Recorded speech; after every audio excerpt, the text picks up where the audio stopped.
The US has the first most expensive healthcare system in the world, yet we rank roughly number 42 in life expectancy. United is the largest company in the US by market cap, behind only Apple, Google, Walmart. It has grown and grown, but as our life expectancy, no. The reality is they have simply gotten too powerful, and they continue to abuse our country for immense profit because the American public has allowed them to get away with it. Obviously, the problem is more complex, and frankly, I do not pretend to be the most qualified person to lay out the full argument. Evidently, I'm the first to face it with such brutal honesty.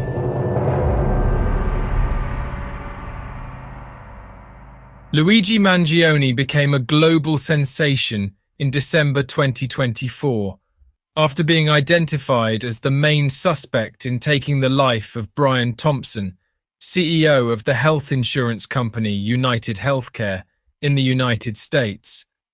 In today's case, I will not only address the criticism of the American healthcare system, but also delve into the national narrative that has elevated Luigi to a hero status. This raises a crucial question. How much has our critical thinking, our ability to distinguish right from wrong, been eroded by social media and public opinion, as acts like this increasingly become platforms for glorifying violence? Today, you'll learn more about Luigi Mangione, United Healthcare, the US health insurance system, the messages engraved on the bullets used in the execution, the manifesto he left behind, and the reality of a world seemingly compelled to idolize a murderer. Luigi Mangione was born on May 6, 1998, in Baltimore, Maryland, United States. He's the son of Louis and Kathleen Mangione and has two sisters, Maria Santa and Lucia. He comes from a wealthy and influential Italian-American family and is one of the heirs to a million-dollar empire built by his grandparents, Nicholas and Mary Mangione, in the 1970s. The Mangione family controls a diverse portfolio of businesses, including country clubs, golf clubs, nursing homes, and even a radio station, continually expanding their operations into various sectors. As a teenager, he studied at the Gilman School, one of the most prestigious and expensive institutions in Baltimore. Described by his friends as intelligent, he excelled academically while nurturing his passion for sports, earning popularity among students who elected him as class speaker in high school. Luigi's academic prowess shone brightest in mathematics. He was a creative individual and enjoyed reading books, playing video games, and exploring computing. These skills guided him toward a career in computer science. During his higher education, he became an assistant professor in a program at Stanford University, charting a promising path for a young man in his 20s. Upon graduating, he aspired to enter the entertainment industry, but instead began working as a data specialist at a car company. Given his profile, what could have driven this handsome, well-educated and successful individual to become one of the most wanted criminals in the United States? Maybe it all started in 2022, when at age 24, Luigi decided to quit his job and move to Honolulu, Hawaii. He joined a community of surfers and digital nomads. On the island, he lived amidst nature, went hiking, enjoyed the beach, and left a great impression on the residents there until he had to move months later due to his health condition. He suffered from spondylolisthesis, a medical condition that occurs when a vertebra in the spine moves forward in relation to the vertebra below it, causing intense back pain. This problem began to affect his well-being and social life. As the situation worsened, he told his friends that he could no longer do the things he loved. The only treatment for this condition was delicate surgery to place pins in the spine, necessitating his move. After undergoing surgery in 2023 and resting for an extended period, he recovered well and even travelled to Japan. He returned to Hawaii at the end of 2023 for a brief visit to see his friends. However, in 2024, Luigi began to distance himself from his social life and began spending more time online. His presence on X, formerly Twitter, Reddit and blogs became frequent. He posted his thoughts about life, reflections, and even reviews of books he read. Online, he engaged in multiple debates about spirituality, history, nature, the food industry, nuclear power, artificial intelligence, and politics. In these digital traces, some clues about his line of thought can be found.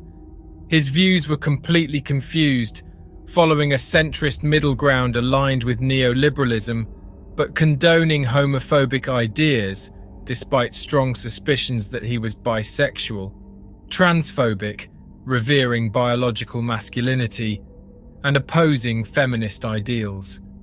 He was a strong defender of technologies, digital advances, and even nuclear weapons, but he was also critical of processed foods and the uncontrolled use of social networks.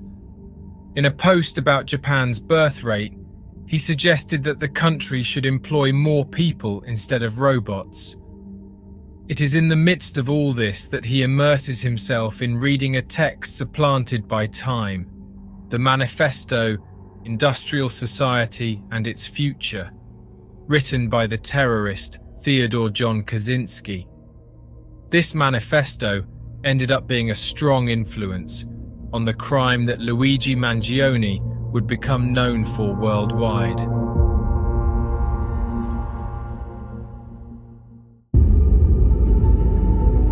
Since the 1970s, Kaczynski, previously known only as the Unabomber, caused a series of bomb attacks over 20 years without the police ever discovering his identity. He ordered explosions in places such as universities, airports, and planes, but after a while they were directed to the homes of scientists and, primarily, big businessmen.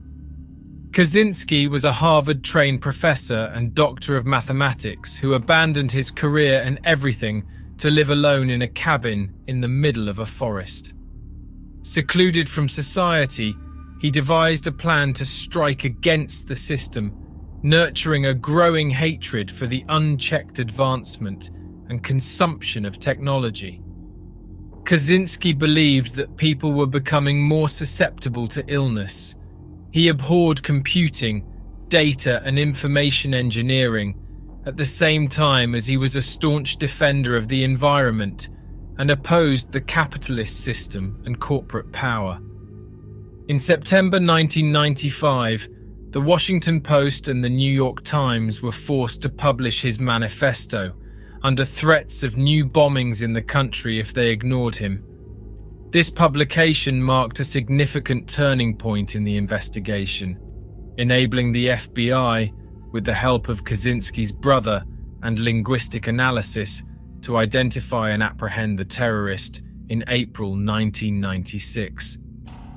His manifesto sparked widespread discussion about the trajectory of modern life.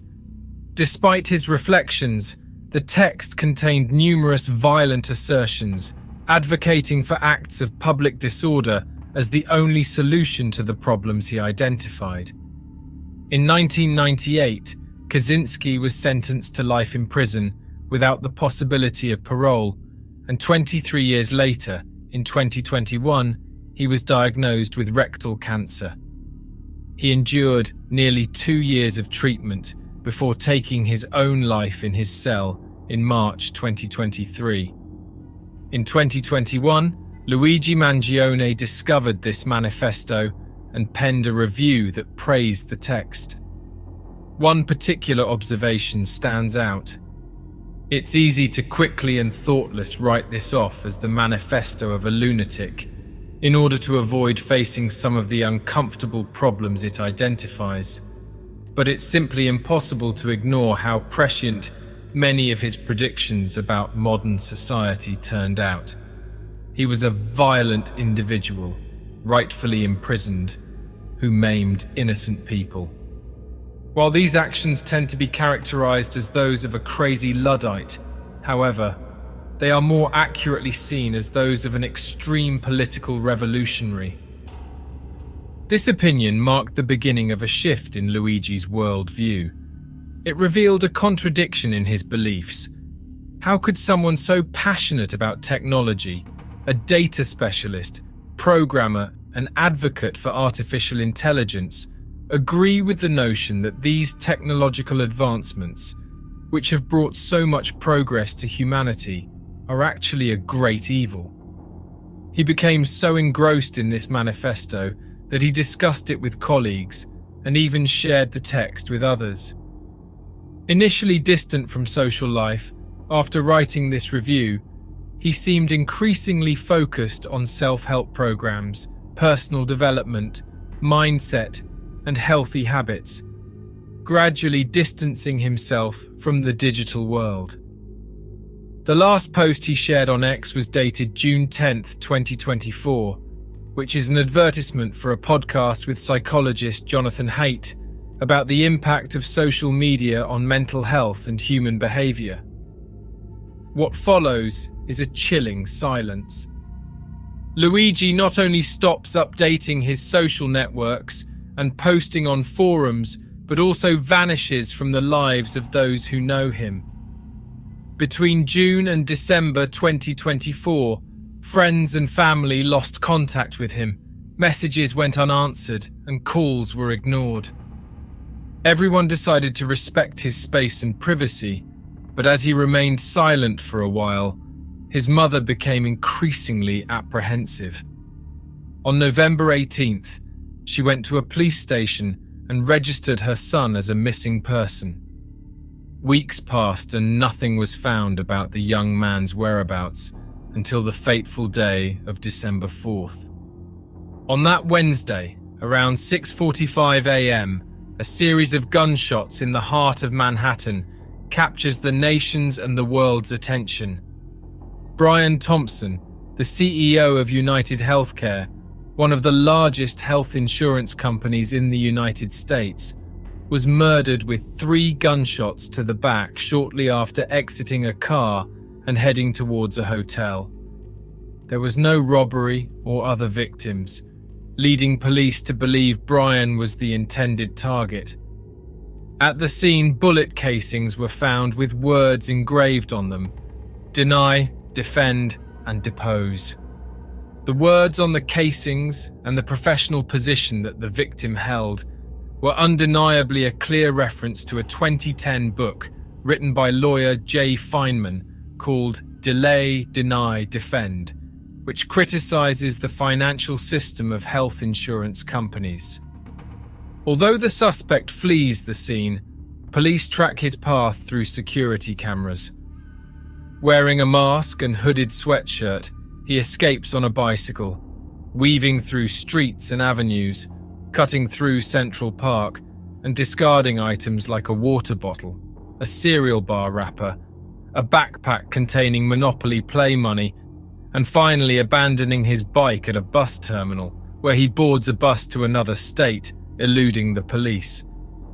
Without knowing exactly who the criminal was, many thought it was a disgruntled former employee or customer.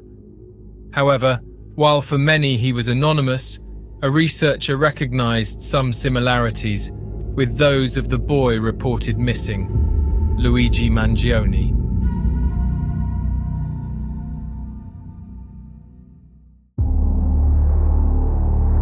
To grasp the gravity of this issue, let's briefly explore the North American healthcare system.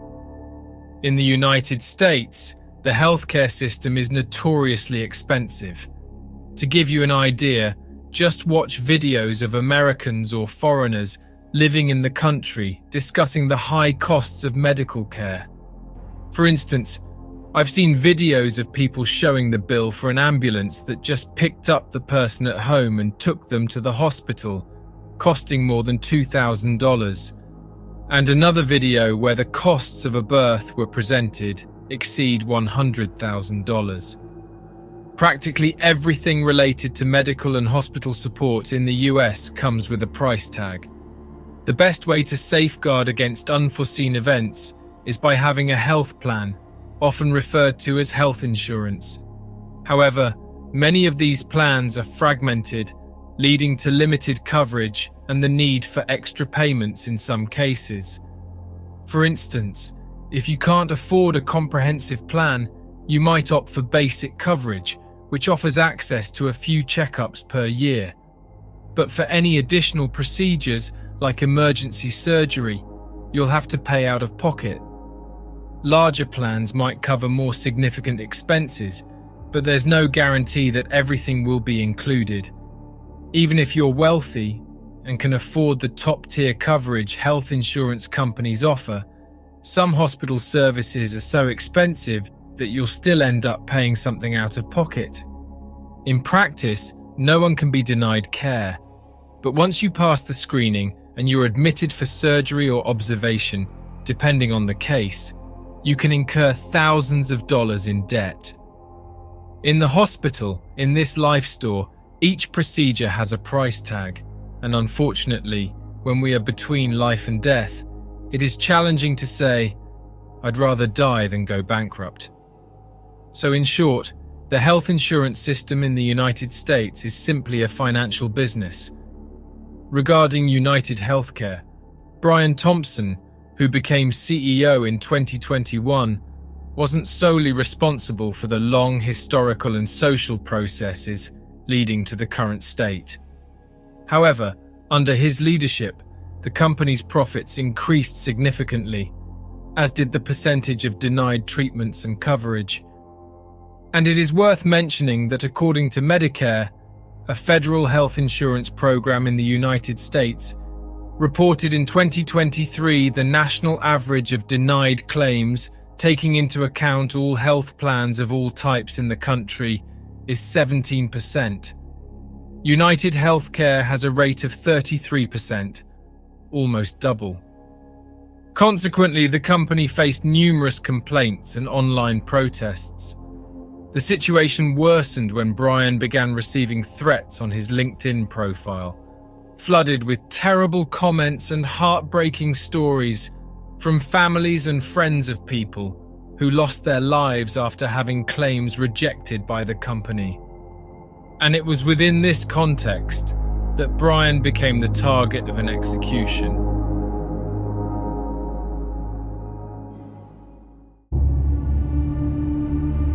In the days following the murder, the news was filled with information about the case. Security camera footage was released, and a $10,000 reward was offered for information on the suspect's whereabouts. The FBI took over the investigation. On December 9th, 5 days after the crime, Luigi was arrested inside a McDonald's in Altoona, Pennsylvania, following a tip from one of the employees who recognized him and immediately called the police. In fact, there's a controversy here because whoever made the reporting call probably won't receive anything, as the police claimed that he intended to be recognized and turn himself in, which seems odd because CCTV footage shows him wearing a loose coat and wearing a mask to conceal his identity. At the time of his arrest, Luigi Mangione was found with a driver's license under the false identity of Mark Rosario, a notebook, a 3-page handwritten letter, and a gun matching the model of bullets found at the crime scene. Given all this, the most obvious conclusion was that the reason was a huge revolt. But why exactly?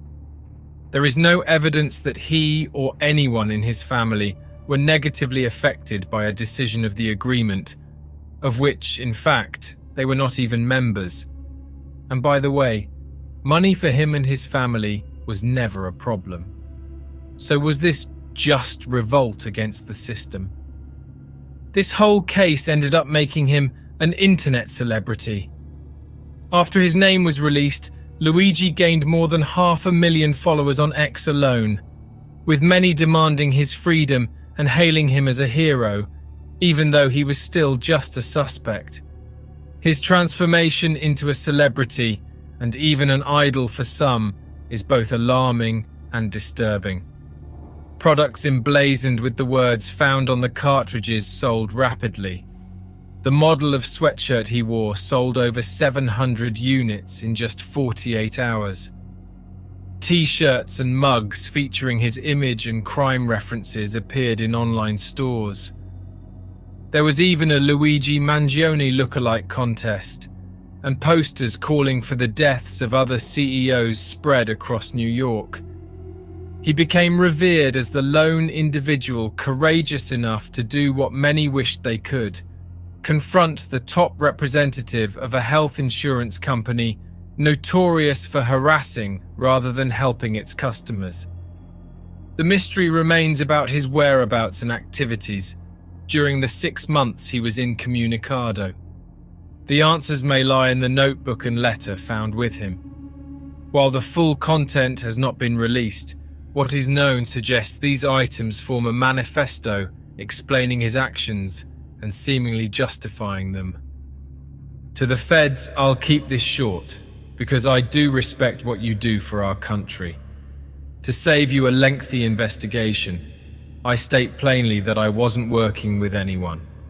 This was fairly trivial: some elementary social engineering, basic CAD, a lot of patience. The spiral notebook, if present, has some straggling notes and to-do lists that illuminate the gist of it. My tech is pretty locked down because I work in engineering, so probably not much info there. I do apologize for any strife of traumas, but it had to be done. Frankly, these parasites simply had it coming. A reminder, the US has the first most expensive healthcare system in the world, yet we rank roughly number 42 in life expectancy. United is the largest company in the US by market cap, behind only Apple, Google, Walmart. It has grown and grown, but as our life expectancy, no. The reality is they have simply gotten too powerful, and they continue to abuse our country for immense profit because the American public has allowed them to get away with it. Obviously, the problem is more complex, but I do not have space, and frankly, I do not pretend to be the most qualified person to lay out the full argument. But many have illuminated the corruption and greed decades ago, and the problems simply remain. It is not an issue of awareness at this point, but clearly power games at play. Evidently, I'm the first to face it with such brutal honesty. According to authorities, he used his technological skills to hack and track Brian Thompson's movements, explaining his precise timing when approaching Brian as he got out of the car and walked to the hotel. After being arrested in Pennsylvania, Luigi was extradited to New York, where he was indicted on more than 10 charges, including multiple counts of first and second-degree murder, stalking and terrorism. On December 19th, 2024, it was decided that he would face 3 trials, 2 at the state level and 1 at the federal level, with the potential for the death penalty. On December 23rd, at the first preliminary hearing, Luigi pleaded not guilty. Charge you with the crime of murder in the first degree and other related charges. Have you pleaded this indictment, sir? Guilty or not guilty? Not guilty. So far, he has received countless letters in prison and unconditional support on social media. His looks, wealth, and act of revenge in the name of something greater, if we can say so, has contributed significantly to the heroic narrative crafted around him. The Mangione family issued a vague and evasive statement expressing regret and, as of the latest update, had not visited Luigi in prison. This case will certainly reveal more information, especially during the trial hearings. However, I want to revisit the question posed at the beginning of this episode. How much has our critical thinking, our ability to distinguish right from wrong, been eroded by social media and public opinion, as acts like this increasingly become platforms for glorifying violence? Leave your opinion here in the comments, and we'll see you in the next case.